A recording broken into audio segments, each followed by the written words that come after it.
Welcome, everybody. It's time once again for the next chapter with Charlie Hedges as he explores turning the page on his life and yours. Hey, Charlie. Hey, Paul. Our guest today, Cara Raffele, comes to us with vastly diverse experience as a change agent and growth driver. Cara is sought after as a trusted advisor to CEOs, investors, and boards of directors. She has earned this authority and influence, now check this out, through the successful launch of more than 30 companies. Yes, actually, she told me it's 32 companies. We'll have to talk about that. Cara began her career at the Orange County Register as a staff writer before diving into branding and communications for highly successful companies, including Ingram Micro, Toshiba America Information Systems, and the City of Anaheim Public Utilities. Currently, Cara is the founder of a fascinating, inventive business named Altalunas, and we will really get into that, it is a management consulting and branding storytelling firm uniquely positioned to accelerate the growth of female-founded and women-focused wellness. Today, Cara and I will explore, among other things, women's equality and wellness. And believe me, in this show, Cara will introduce new frontiers for your next chapter. I can't wait. So enough of that. Let's bring on Cara. Cara Raffele, I'm so excited to have you on the show today. Welcome to the next chapter with Charlie. Charlie, thank you so much. We're going to have fun. We are going to have fun. I'll tell you what, Cara, I did my research, and I looked you up. And your presence is all over the web. And you are an unusually accomplished leader in so many fields, including branding, marketing, startups, journalism, boards of directors, and especially you have a passion for the promotion of women in business and everyday life in America. And so we have plenty to talk about, and always in these situations I wonder where to start. So you know what I thought? I think a fun place to begin, Cara, is for you to describe which of your many interests do you find that you are most passionate about today? That is such a good question because I have had a bad background of being pretty diverse here. But you know what, Charlie? I think it all goes back to that origin story of me being a storyteller. Because being a former journalist, and I'm still a freelance writer, from a very young age, I was always enthralled by how people define their lives and their world through storytelling. And, of course, I evolved into being a professional storyteller, which also led me into a lot of the work I do with women and entrepreneurship. But when you think about it, whether I'm talking about women's equality or I'm talking about growth drivers for a business or starting a business or selling a business or entering a divergent space like cannabis, it really comes down to the heart of storytelling. What is motivating people to do things? What are the stories that people tell themselves or society tells us that are preventing groups from either achieving equality, from normalizing something that should be normalized like cannabis or anything else that we do in life. So, I'm passionate about stories. I'm passionate about allowing people to share their lived experiences through storytelling and really listening to people and being empathetic to their lives. When I think of storytelling, my mind automatically goes to Selected Shorts or The Moth, right. And so, those are stories. Sometimes they're personal stories. Sometimes it's about somebody else's life. But I have a feeling you're talking about something a bit different. It's a bit more personal, and it's explaining life changes, life attitudes. It's not quite that cute little story that you get on The Moth. Or are they the same?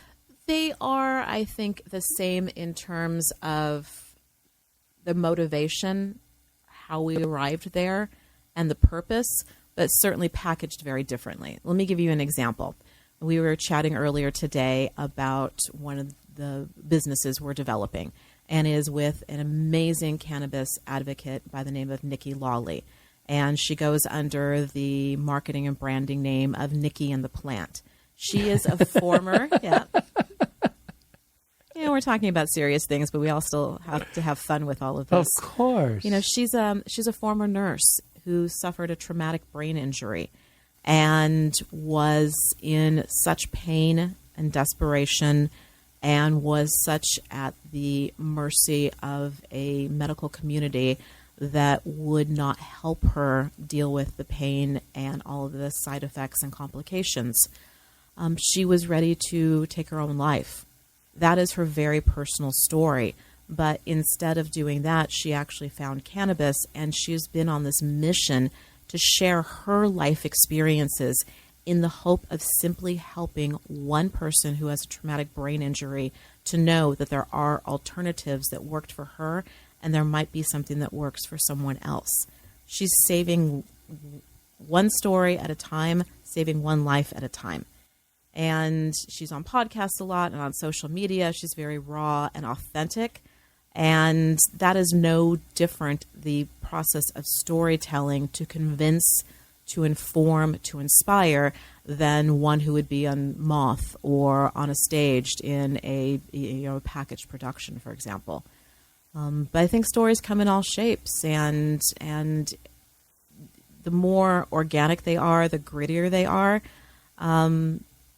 probably means that there is more opportunity to touch people's lives and actually share an experience. Yeah, and I like the idea of the authentic story, because the authentic story is not always cute, not always pretty, but there is a story that we're looking for has a resolution to it. It has some hope, some bit of hope, and we are all in search of hope, whether we admit it or not, that we want something better and something different. Now, a couple things come to mind. First is, I was going to ease us into the surprise thing of cannabis, but you did not let us. Off bandage. Yeah, let's just go right into it. So I'm not going to say, I wanted to talk about that later in the show, but we're not. That subject is up. It's out there. People are wondering, huh? What are we talking about? So tell me about cannabis and Altalunas. Yes. Well, let me give you a very personal story. About 15 years ago, so we're all sharing the same story and timelines here. I'm Generation X. I'm actually turning 48 tomorrow. So I grew up in a time. Yes, you do not look it. Thank you. I grew up at a time where, if you remember, Nancy Reagan, war on drugs. There were those commercials of "This is your brain on drugs" with the egg frying. And this omnipresent fear that if you smoked a joint or consumed cannabis in any way, that you were going to be on this path to prison or be homeless, the gateway drug to everything else. So fast forward to as aging in life, and life takes surprises. And about 15 years ago, a dear friend who is a little bit older than me, very unexpectedly was diagnosed with an aggressive form of lung cancer. He never smoked in his life, smoked cigarettes, did not work in a field that was exposed to toxins or chemicals or something that would have produced lung cancer at such a very young age. And he passed away very quickly and had a very horrible, painful last few weeks of his life. It was eased because of cannabis, though. That was allowed him to eat a little bit, to escape some pain, to still have some final moments with family and friends. Up until then, I really was looking at cannabis then as two ways.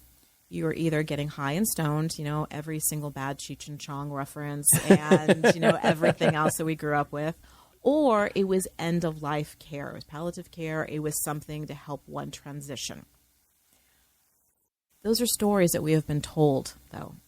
The opportunity for cannabis to be recreational and fun, that's certainly there. And one story is certainly an end of life. But there's this huge gap in between there of cannabis as part of health and wellness. And so when I say I'm a storyteller at heart, yeah, I'm an entrepreneur. That's how I make my living. But it is always in the pursuit of being able to expose the truths and allow people to make their own decisions. So I guess that's always where I am a journalist of wanting to present unvarnished truth and facts and allow people to become educated and make their own decisions. So that was probably my first professional experience into cannabis, in terms of having to learn about it to be able to help in some small part my friend at that time. Of course, in California, lots of over the past 10 years, we started to look at the legislation, and then voters came together to allow recreational or adult use cannabis market here in California. And so we've gone through then, what really is this? Is this something that is only for stoners? And, I know this is an audio medium and we're only face-to-face and you get to see me, but I don't look like anyone who you would think back in those days. No, you're not wearing tie-dye T-shirts and bell-bottoms and with goofy eyes. I don't want you to get hate mail, but I don't even like reggae music. Like, there's nothing about me that fits into that. And yet I'm really passionate about it because this ties back into all the work I do with women. Women are natural caregivers, and there are lots of reasons for that. It can be indoctrination into how we are raised, but the fact is we're usually the mavens, the ones who are the center of families and communities and workplaces, who are there to help others either learn about something new, to share advice and recommendations. And cannabis has to be at the heart of women's health, because women's health and women's equality is at the heart of society and business and culture and the future of the world. Because if we're not having honest conversations about what it means to be a cannabis user, or what it means for equal pay, or why women are still being edged out of funding opportunities, this all comes down to how we're perceiving products being developed, how we're seeing who actually uses them, and how much we're being told these stories over time that make us have these decisions as consumers, as entrepreneurs, as investors. That was a mouthful. Yep. And it was incredibly insightful. And I'd like to break it down into quickly. I categorize three categories of it. And the first one is about storytelling. The second one is this vast chasm between stoners and palliative care. And the third is how it impacts women and women's roles. I think that will almost cover our time, but we shall see. Okay. Because you and I have plenty we can talk about. You answered my original question by telling me stories, which was perfect. So I got the idea of what a story is, and that Nancy Reagan's fried egg brain, that is a story. Mm-hmm. Now, we don't look at that as a story. As a matter of fact, some people will look at it as a fact, but it is hardly a fact, but it is a story, and it gets in, and it gets interpreted as a fact, and then it becomes very difficult for us to make any alternative decision, because we are compromising national, personal, corporate values. You certainly don't want to go beyond that, but as an ex-60s and 70s hippie, I live in that territory. Those are the realms I live in. So thank you for the story, and I want you to continue telling those. Talk to me about what is the in between. What is the that you have discovered, and perhaps this is where we may get into your company, Altalunas, and in that, what I'm calling the chasm, that time period, or that space between stoner and palliative care. Mm-hmm. What is going on in that? Sure. Let me give you an example. In 2018, I was really fortunate to be one of the co-founders of a company called MyJane. And MyJane was... You can't giggle about things like that. Why not? It's a cute... It's meant to be tongue in cheek, isn't it? It absolutely is. If not, it came out that way. No, it's meant to be, because there's all the shorthands for marijuana or pot or Mary Jane, but also making it very personalized. It's mine, so it's no one else's experience. It's a very bespoke, personalized way of looking at health and wellness. And the entire concept around MyJane was this: no one should tell you how to treat your body or how to deal with life's conditions. It really is up to you. And what works for you, Charlie, may not work for me, which may not work for your son, which may not work for my sister. We're all very different. And so being able to have one access to information. So with My Jane, we wanted to dispel myths and misconceptions about cannabis and also about CBD, first and foremost. 2, we had this radical concept of creating a women's company based on, are you ready for it? What women want. We, instead of creating a company and then offering products and services to women, we actually asked them what we wanted. So we conducted a landmark study of 42,000 women here in Orange County and northern. Oh, really? Yeah, and Orange County, LA, San Diego County, the Southland, to look at, and mind you, this is 2017, 2018, so the data has evolved since then. But we were looking at women, specifically Generation X and baby boomers. Do you use cannabis? Help those of us who are laying here. Tell me the ages of Gen X. Yeah, just really quickly, if you were born before 1980. That's Gen X? And above, yeah. So Gen X would be, baby boomers would be 1946 to 1965-ish. And then 1965-ish to 1980 would be Generation X. Okay. Yeah. Okay. Yeah. So if you're thinking about that period of time, especially, well, for any adult, but for a woman especially, you're thinking about many life changes at that point. If she has children, probably a little bit of an older child at that point, perhaps at high school, college, that level, maybe even starting to point of perhaps being grandchildren or taking care of other family members. Certainly with my generation, Gen X, still having parents alive usually. So you're sandwiched between helping to raise children, helping to care for your parents in a very delicate stage of, making sure that they have their healthcare needs and other things satisfied at that time. You also are probably at the height of your career, which also means at the height of stress. And at a time that for women, you're entering and talking about things like menopause. And so we conducted this study of 42,000 women, asking them, do you use cannabis? If you was do, this a cannabis oriented? No, it just happened to be one of the questions. Exactly. of many. Exactly. Okay. So if you do, why do you use it? If you don't, why do you not use it? Where do you procure it from? So, specifically the cannabis questions. Would you walk into a dispensary or a cannabis retailer? If you wouldn't, why? And what we found, I don't think anyone's going to be shocked by this, but it allowed us to define a business model. Women were using cannabis for 3 primary reasons. They needed to get a good night's sleep because insomnia is an epidemic in America.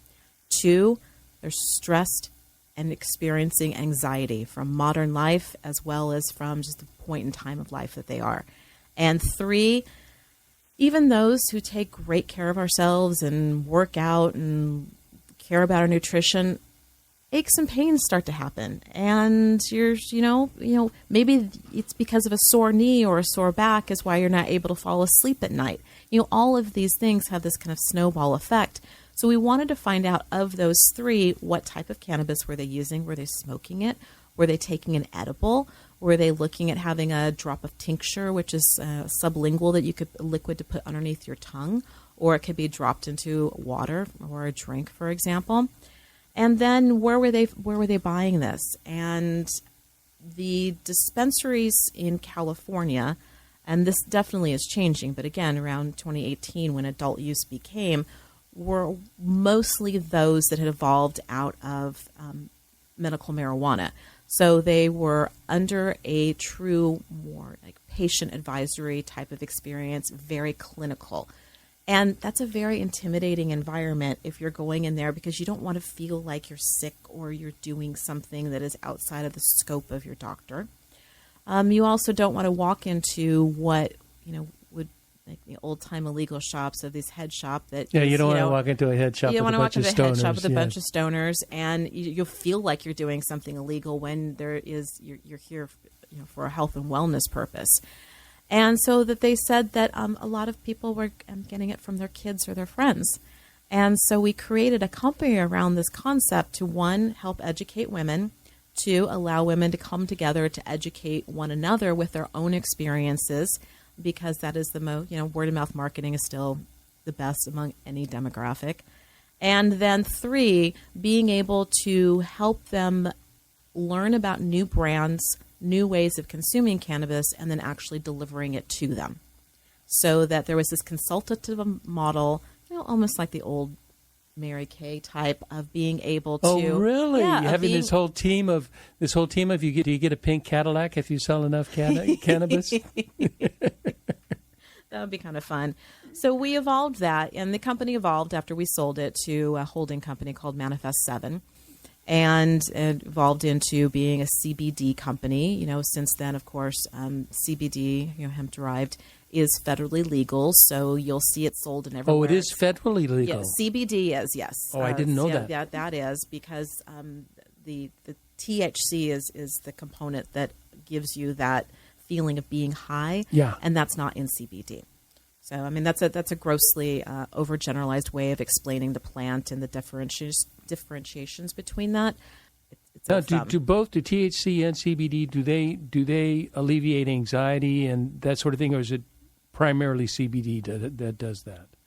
Well, you're getting into a lot of the science behind it now. Oh, yes. okay. So in general, I'm going to say yes, they both will alleviate anxiety. But it also depends on the strain that is there that one is taking. It can depend on a whole lot of factors. For some people, though, having too much THC makes them very anxious and actually can produce stress. So it's really important. This is why it's not so we talk about cannabis as wellness. It really are these things of maybe you want cannabis, again, going back to women, of I get a headache now when I drink a glass of wine. I don't want a glass of wine, but I want to be able to imbibe with friends at the end of the day and socialize. So maybe a woman or anyone would, but specifically for my market and what we do at Altalunas, may want to be able to have a cannabis beverage at the end of the day or at happy hour with friends or colleagues to still have that social. A cannabis beverage? Yes. There's such a thing as a cannabis beverage? When you think about this, it's the idea of, if one didn't want to have alcohol, having a beautiful mocktail. So like a beautiful mocktail, so you're still sharing in the social with experience a little drop of that it. you said that little. Yeah, and so you can have that with a mocktail or a cannabis beverage, and so it's still that social experience of, as we were talking about when you were asking me to be on the show, but that's the idea of social wellness, and that there's this gap in being able to socialize with one another and have our souls really fed by that human experience of contact and friends, and we don't want to break from that. But as we get older, maybe we don't want to drink alcohol because it produces negative side effects for us, or there's an addiction issue problem. Yeah, or where there is not with cannabis. Right. You don't have the addiction issue. Or simply have the calories around it. Very practical reasons. Oh, that's right. Yeah. So this is what our whole mission is at Altalunas, is to create cannabis experiences and brands for women. And the experience could simply mean we're going to be hosting an educational event, with a group of women, simply to help them understand what cannabis is and answer all their questions around it. That still check marks a box all the way through. We actually are developing brands. So go back to the example of Nikki Lawley, the former nurse who has a traumatic brain injury, who's become a cannabis advocate. We're working with Nikki to actually bring a product or several products to market to help people who have traumatic brain injuries or other types of brain health requests, and looking at cannabis or CBD, if that could be a viable alternative for them. It seems to me, as we're talking, that there is a wide range of the use of cannabis and CBD, but certainly THC as well. One is a very dedicated effort to work on some sort of physical or mental malady, and another is there's a purely just a social aspect to it, that it is not, I'm not. Well, everybody suffers from some form of anxiety, I think. I don't think that's modern life. Yeah, and I remember being in Amsterdam, probably 4 years ago, and I couldn't wait to go to Amsterdam, to go to a cannabis bar. I mean, I just was curious, and what's really interesting about there's a sign out in front of the cannabis bars. No smoking allowed. And I mean, no cigarettes because everybody in there is smoking cannabis. But there's no smoking allowed. But it was a place, if you go at the right time, if you go around 5 or 6 o'clock in the evening, there's a lot of business people. Absolutely. It's not just it's not your stoners and it's not your people. It's your business people that instead of going for a drink are going to get a My J. That's right. And to get that, I find that really fascinating. You know what? Also, I'm curious about. I know you're hardwired. It seems to me to work with women. That you have this strong passion. I do. For women. Is there any particular reason, other than that hardwiring, that you chose to work with women in cannabis and not men in cannabis? Because men are suffering from the same issues, Absolutely. or many of the issues. And it's not that it's an either or for me. It is a decision not only to work with women in cannabis, but most of my career has been very much focused on equality and diversity and inclusion. And I think it probably just comes back to having this amazing family who instilled those values in me. I had my mother passed away in 2012, but came from a very strong mother who believed in that I could do anything. My father also taught me as a female I could do anything. And that's so unusual. It was so unusual. My grandparents did as well. So, you had true Depression era. They owned a small business. And my grandmother's voice was equal to my grandfather's voice. And so I did attend here in Orange County, local parochial schools, and then was able to go to a all-girl college preparatory high school. And, I'm not an educator, and someone can speak far more well versed on the statistics there, but we absolutely do know that girls in single-sex education environments do learn to speak up more and do not fall behind at the same rate, especially in critical areas like STEM, science, technology, engineering, and math, that has traditionally happened in co-ed environments. And there's a lot of work being done with the educational system right now to curb that and help to make sure that doesn't happen. But, I graduated in 1992, so this is a while ago of being able to... Well, that's at the cutting edge. I mean, it really began in like 1980-ish, so you're a decade into it. Right. But my family felt very strongly about that. And, just from there, learning... And then, what, Charlie, I've worked in mostly male-dominated industries. I went from... My first career, as I said, was as a reporter, and I was part of the team reporting for the Orange County bankruptcy. But reporting is very much a male-dominated field in hard news. And today even? I think still the advancements are still there. I mean, there's still pay inequality. Journalism is a whole other industry that has so many other woes. But I went from that into the technology industry, again, very much male-dominated. Very male, And not only the segment I was always in being, yes, on the marketing side, but in investor relations, which again, so you're dealing with Wall Street. At the time I was with Ingram Micro and other companies. Investing has traditionally at the VC, private equity level has been very male-dominated. And that even in the cannabis industry, where in 2016, 2017, if you looked, certainly historically, the plant is feminine. So there is this divine feminine energy around the plant. And if you look, though, just centuries, who are typically the ones who are the healers in communities and families? They're typically women who are, using would would rely on herbal medicine and others, recipes and family secrets Yeah, that were plant passed medicines. down, plant medicines. That was typically the female healer.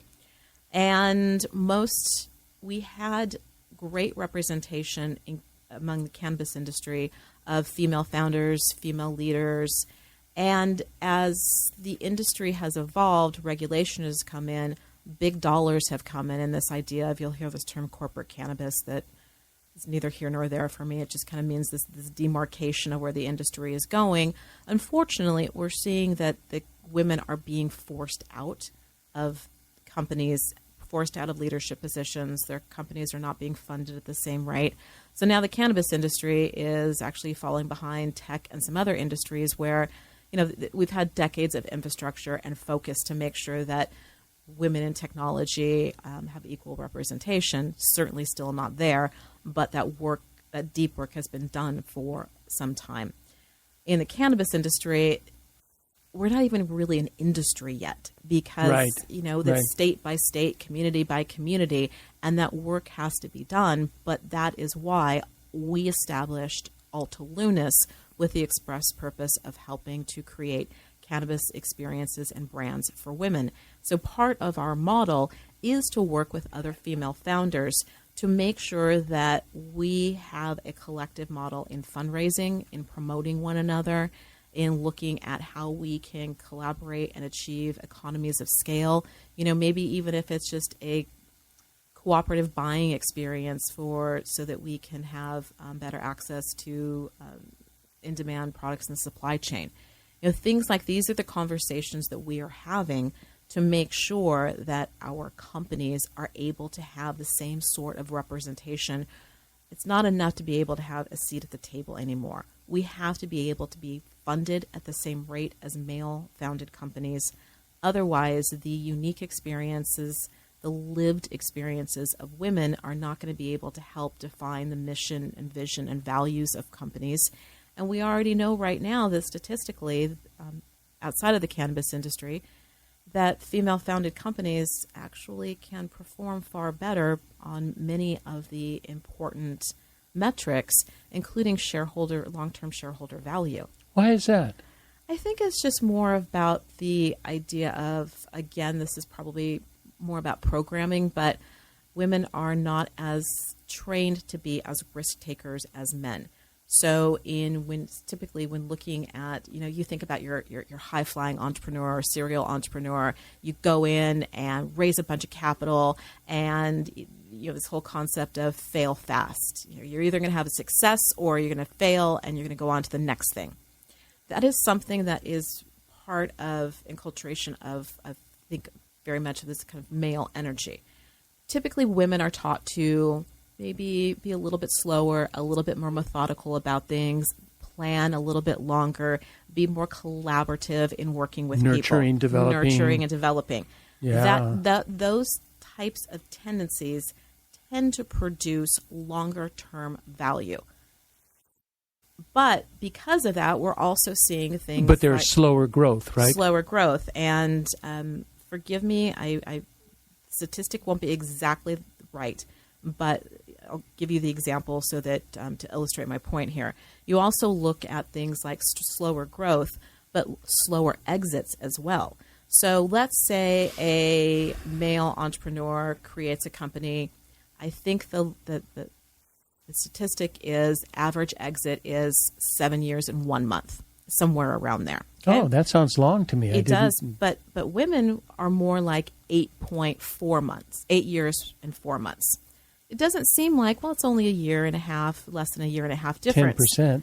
However, if you're talking about a serial entrepreneur, that means that women are starting fewer companies, even if she's a serial entrepreneur. And the way that we reach a critical stage of being able to have better fundraising prowess is the number of successful exits that we've had in the past.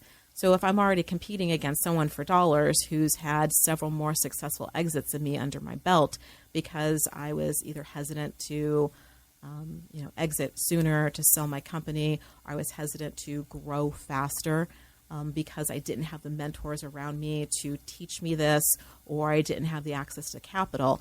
All of these decision makers, I want to make sure that there aren't these artificial barriers for us in growing companies. That's really all it is about. Can we remove all of these stories that have taught us over time that created artificial barriers that have prevented women from having true equality? That would be my goal, and that's the vision of Altalunas. We happen to be working specifically in the plant medicine space. I'm pondering you. I know the so look much. on your face right now. If your audience could see this, What is it? What is the look? no, it's I can see that your wheels are turning, and that you have so many questions about this. I do. Questions and comments, and we need to take a break. But I've got a couple minutes here, Paul. So just kind of hang in there. Paul's always anxious to take breaks. He likes breaks. Paul will keep us on track. Yeah, he will try. I'm kind of untrackworthy. One of the comments I wanted to make is something that you talked about earlier, and you talked about the plant medicines and the feminine. Mm-hmm. And my study into plant medicine is that the shaman and the people that teach plant medicine is always feminine. Many times use the word grandmother. You know, that we're appealing to grandmother and talking to grandmother, and grandmother, will speak back. And do you think does that have something to do with Mother Earth, and that the plants are coming from the earth? And do you think there's a relationship there, or is that just? Oh, absolutely. I mean, you think about what is creation? It's the ability to give birth, and so. Women. Whoa! We can't just skip over that one. That is creation is the ability to give birth. I've never, I'm sort of a creationist, and I really and you give birth, and that is it is about giving birth. I give birth. I give birth to companies. I give birth to ideas. You give birth to hope. But that is, you give birth to human beings. You give birth to a lot of the things, and I think that is where that Mother Earth, that idea that this is a feminine energy. So anything that is about a plant medicine is something that came from Mother Earth, and it's giving birth to wellness or a natural alternative to something that could be artificially created. So here's a question. Which gender do you find more likely to accept the cannabis experience, male or female? I don't think that there's a gender-based. It's not a gender bias. No, I don't think there really is, but I think that there is, again, from this programming and storytelling that has happened, how we choose to experience it. Because women are nurturing, and they're worried about. They're also worried about their children. The men are maybe not so much worried about their children, so they can think, thinking what they do would influence their children, and so. Well, actually, that's really, really insightful, Charlie. One of the points, going back to that My Jane study from several years ago.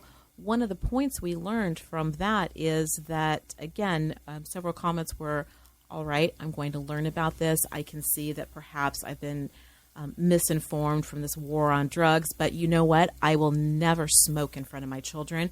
I've taught them never to smoke cigarettes, so I'm not going to smoke cannabis in front of my children. What are the other consumption methods? So, yeah, there are certain decisions that have been made, and I think that continue to inform and shape their consumer buying behavior. But I don't know that necessarily that's a gender-based thing either. Okay. Yeah. I was just curious. It seemed that my logic took me to where the women may be more reluctant because, as you said, which I really wasn't aware of, but it sounds logical that women are a bit more risk averse. And so this is moving into the riskier areas, and so I was wondering if they were. And I think, and when I say that women are more risk averse, I don't think that their risk is a programmable gender-based decision, but I think it is one that has been taught to us. Right. Yes. Right. Oh, yes. Yes. So one that's been taught to us, and also when you think about the perceptions of. I still think that women, we continue to battle other people's perceptions of our worth and how we show up in public. And this is probably going to get us down into an even thornier subject, but I think that there is still... I love thorny subjects. I know you do. You can sit here for hours with this. I still think there is this perception issue. So, for example, Elon Musk or, name any other recent celebrity business person who came out and admitted to using cannabis. Well, or even Elon Musk and Joe Rogan smoked pot on TV. I don't see, but you know what? There's still jokes made about Martha Stewart entering the cannabis space or other females. Oh, is she in the cannabis space? Yes, but it's this idea though that I think there is still. But that's what we need. Is that we need women guard with guard against this. That's why I always say, fine, call me a stoner if you want. To me, that is not a bad term. It is one who uses cannabis, and I use cannabis. Oh, I started 32 companies. It's not like I'm an unproductive, lazy person. So if I can help shatter any myths about that, go ahead and use that example. That's wonderful. You know what I want to do is I'm going to do a transition. All right. Because I cannabis will continue in our discussion. After the break, I want to focus on wellness. Wonderful. And I think wellness is so important, and it's very, very important to me. So, Paul, let's take a break, and we will come right back.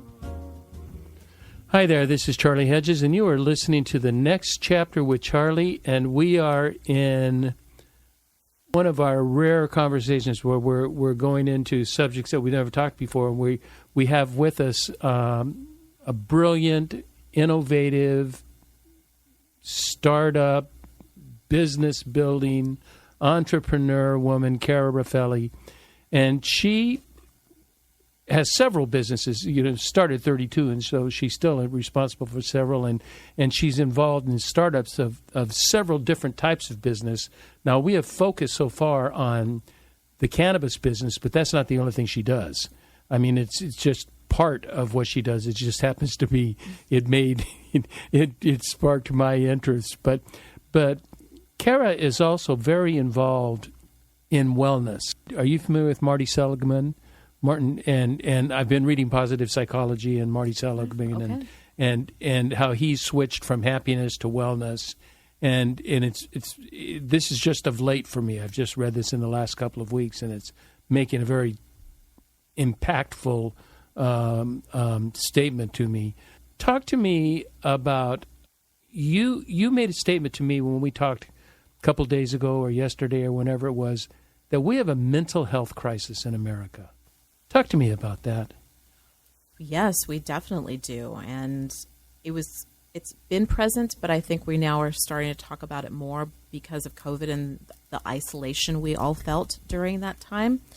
But I think the mental health crisis in America is because we, as a society, do an okay job talking about our physical health and allowing prioritization of physical health. It's perfectly, I was at the Center Club today for a meeting, and a gentleman was talking about that he had been on vacation, and over COVID he gained 11 pounds, so he was fasting every day. And that was a topic of conversation there.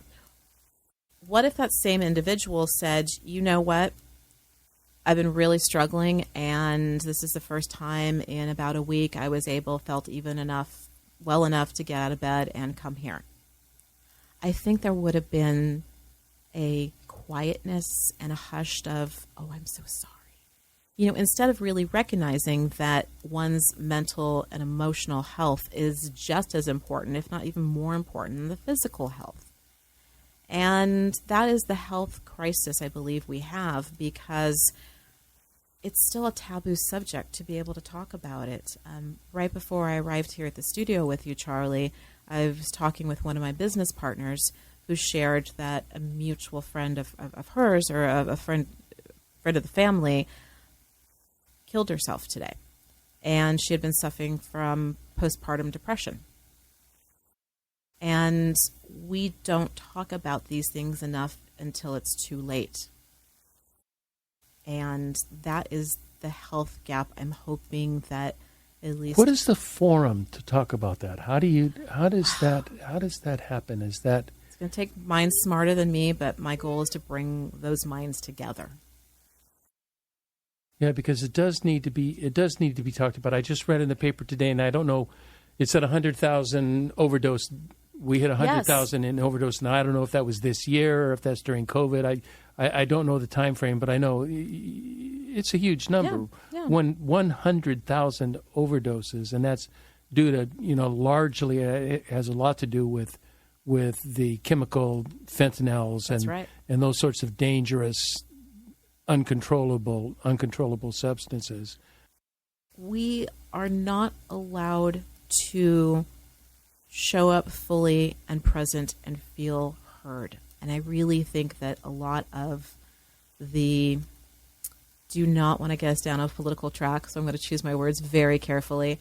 But a lot of the wherever you want to go. A lot of the polarization that has occurred over the past several years comes from this idea of one's identity.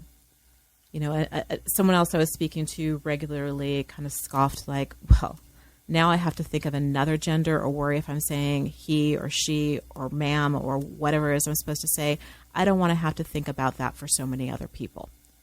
Well, why? Does it really harm anyone if you pause for a moment and ask an individual, how would you like to be referred to? How would you like to be addressed? It doesn't harm anything, in my opinion, but to be able to be seen and heard and feel validated. There is a gap and a desperation right now of people needing to feel like they belong. Well, I'm silent because that's a brilliant statement, and that is so true. Belonging is so critical. I have. I think I told you I've coached for over 25 years, and there's three things that have always sort of led me. I don't know where I got them. I think I got them from a shrink somewhere. But that we all have the need to be heard, cared for, and accepted by something significant, something that we think is significant. So belonging. Mm-hmm. So it's heard, accepted, and belonging. They fit into Marty Seligman's, paradigm very strongly.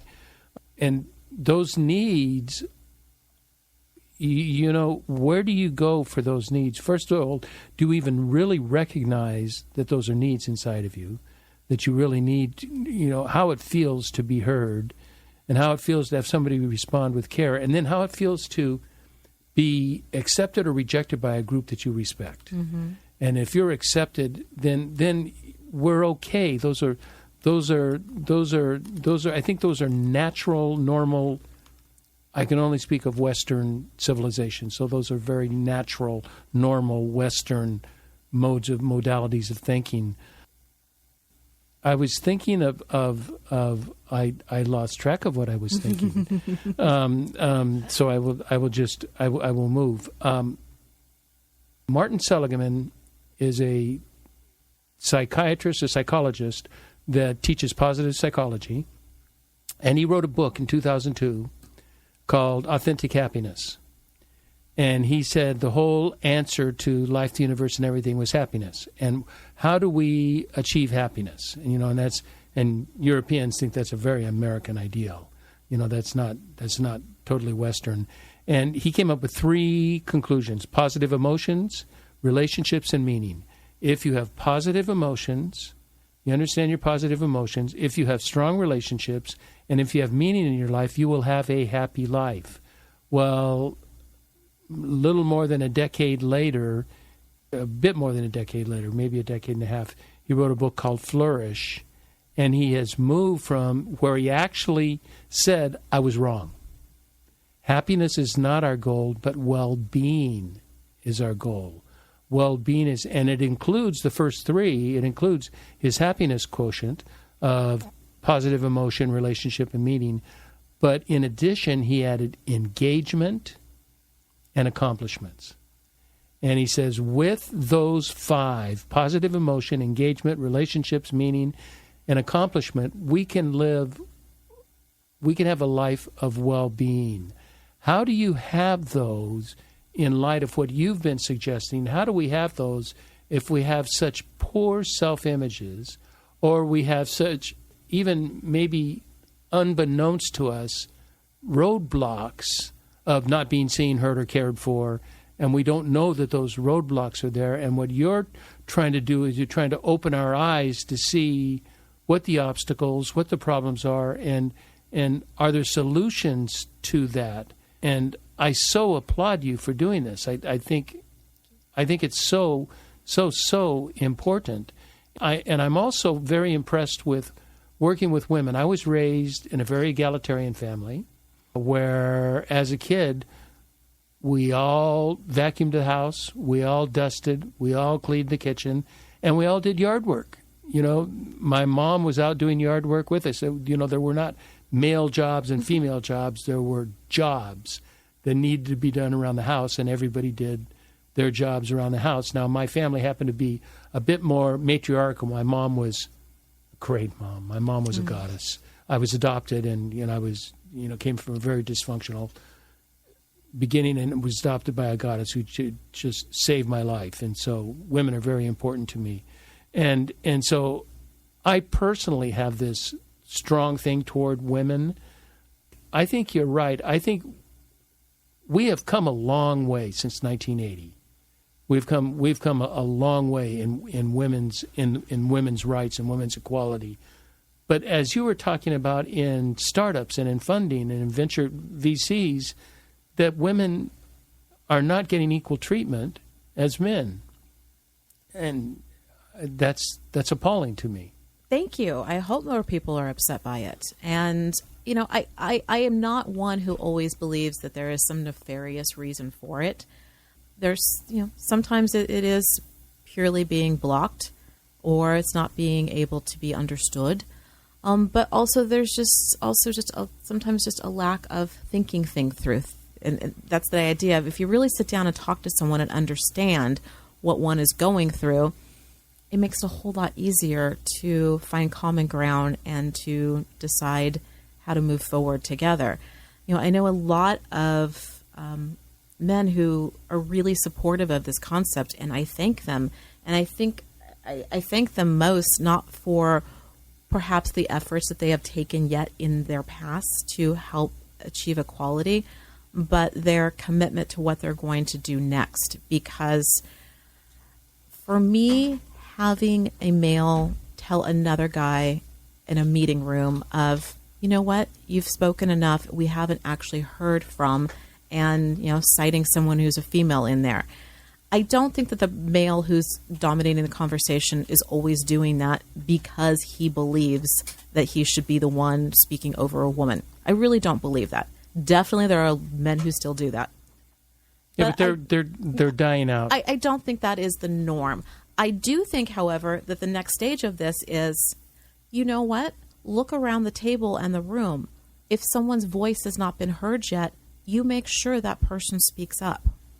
Cara, I'm a trained facilitator, and I do very high level meetings. I mean, international level, where I'm flown in to run a meeting with people from all over the world, and I've got 5 hours to do this miraculous thing, which is crazy.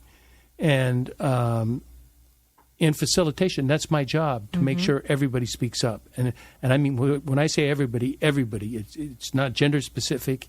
It's that I want to hear from everybody in the room, and I want everybody to contribute. And I think you're right. No, I don't think you're right. I know you're right. There are many times that women are ignored, if they're even in the room. If we're in the room, right? Women are even in the room. So let's wrap our time up here together. We have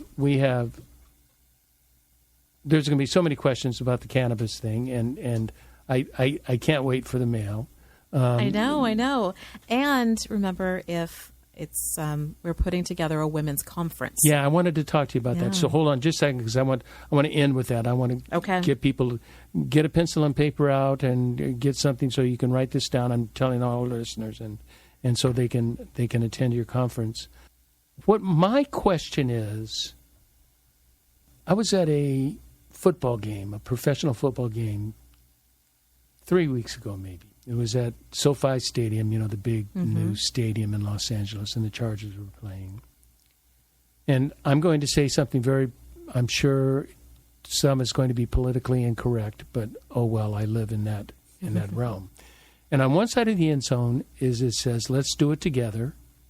On the other side of the end zone it said, end racism. I'm in. Raise my hand. I'm in. But then I want to ask whoever wrote that, as a man, as a white male, as a, moderately successful, I wouldn't call myself, hugely successful, but, I have a comfortable life. What do you want me to do? Right.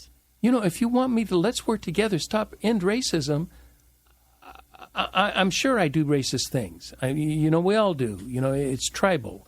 But, but I try not to. And I try to be accepting of all people. I try to give. We give a lot of dollars to Africans and for getting clean water. So we're very involved there. I want to know. I wanted to ask the people who wrote that, what do you want from me? From Charlie Hedges, sitting in a seat, what can I do any differently than I'm doing now? I don't know. And so I'm asking you, what would you say in women, what can men like Charlie Hedges do? What can we do differently that we're not already doing? Yes. And the idea of these lovely sentiments that become hashtags or catchphrases or printed there. You're right. What's next? How many protests can we have? How many hashtag campaigns can we have? How many times do we have our social media feeds go dark in order to show our solidarity with something? We need to move into action. However, I do think about this, Charlie. You say you're only moderately successful. You have a comfortable life. You are successful. Yes, I truly. And you're sitting here talking about what you experienced and wondering what to do and how you can accomplish that.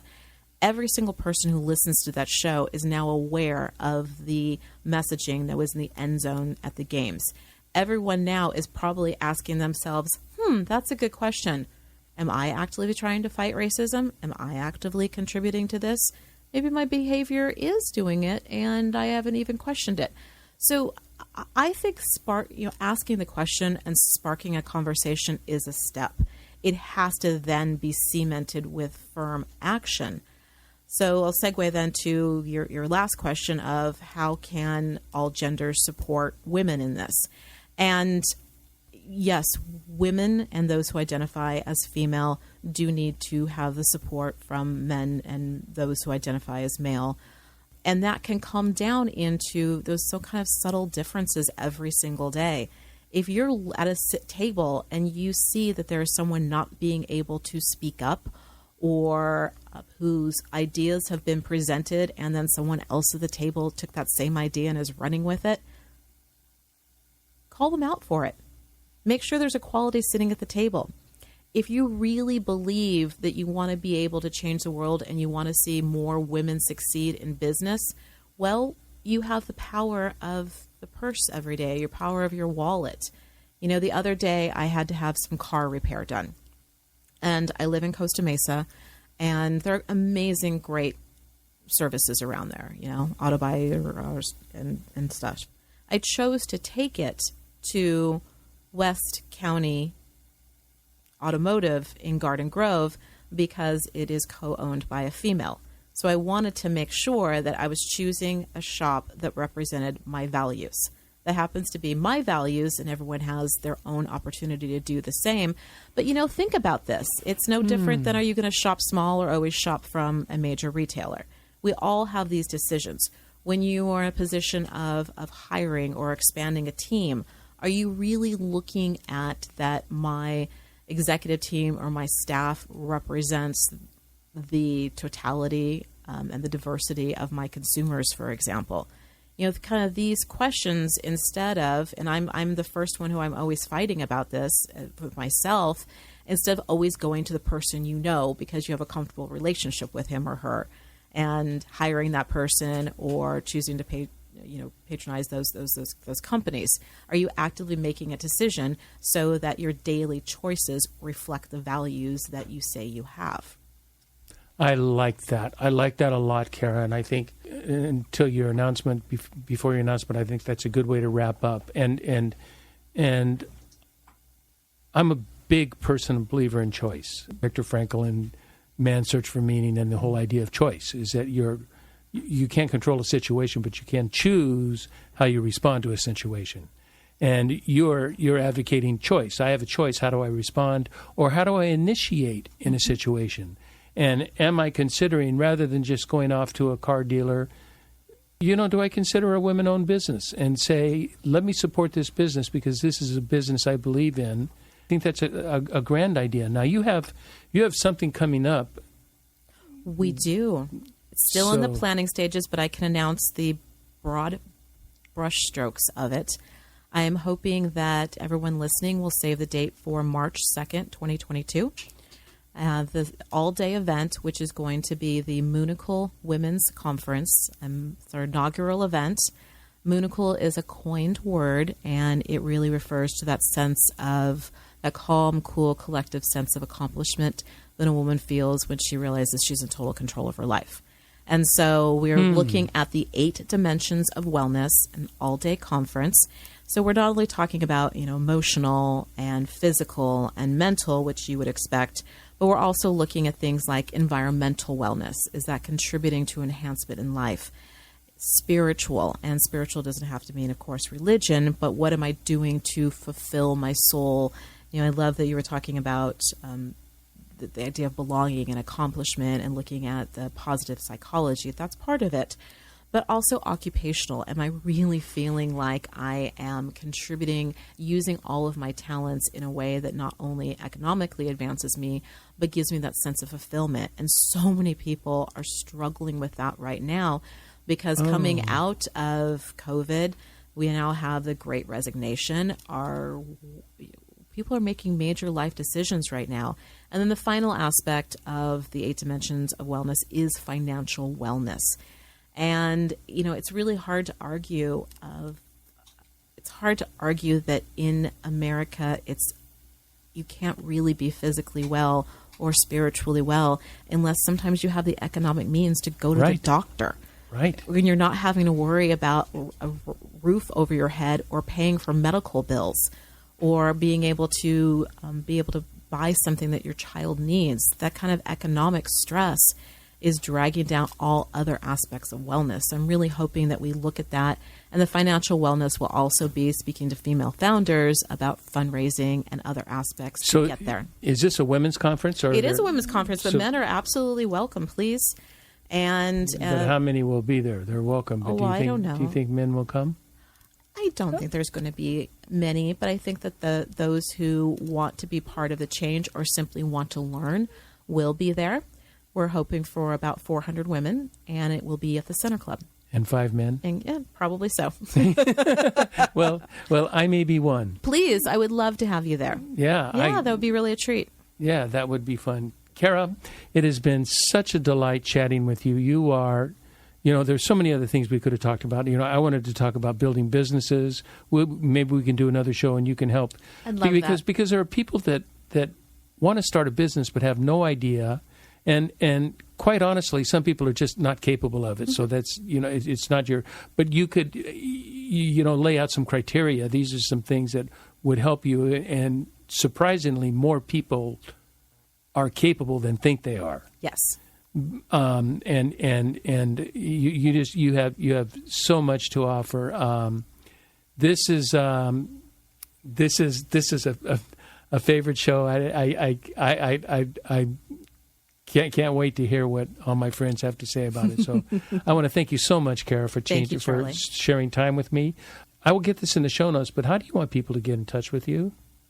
Oh, well, you can connect with me on LinkedIn or on Instagram. I'm at Cara Raffele. That's CaraRaffele. And my email address is cara@altalunas.com. And Altalunas is ALTALUNAS.com. Do you mind sending me a text on that? I will. Or we can just write it down after the show, of course. so we get it done because I want to get that in the show notes. Thank you for that. Anything else you want in the show notes? I will send you the link for the women's conference. Okay. I want to thank everybody listening to the next chapter with Charlie. It's been so fun. And until next, this is Charlie Hedges signing off.